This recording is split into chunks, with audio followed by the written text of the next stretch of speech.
Hello, my name is Daniel Alaiev, and this analysis will explore Swatch Group and its financial aspects using the powerful Holt Lens tool. The Swatch Group is a Switzerland-based holding company engaged in the manufacture of watches, jewelry, and accessories. Almost all the company's sales are in watches, with about 72% of revenue coming from China and Europe.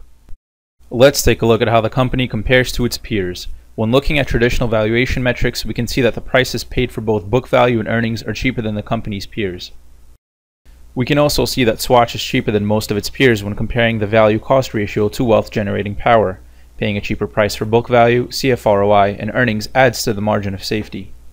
The company has been earning a CFROI above its discount rate and it has a long track record of creating economic wealth.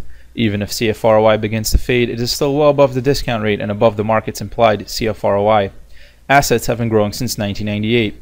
The recent asset growth has been a result of Swatch increasing operating leases significantly. The stock performance is correlated to CFROI. We can see this by the changes in CFROI and price in 2008 and 2010. Sales fell dramatically in 2009, but they have since recovered and they are continuing to grow. Margins have steadily been increasing throughout the company's history, showing that management has done a good job at keeping costs down.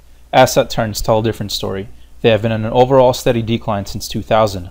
Operating leases have been expanded significantly recently. This has also decreased asset turns. Swatch is generating less sales per dollar of gross investment. Management should continue to invest capital to create future wealth, but focus on increasing asset utilization. Sales in America fell during the recession, but Swatch has still increased sales post-recession. The 2013 net American sales are $709 million, which shows a small increase over the pre-recession 2007 sales of $603 million.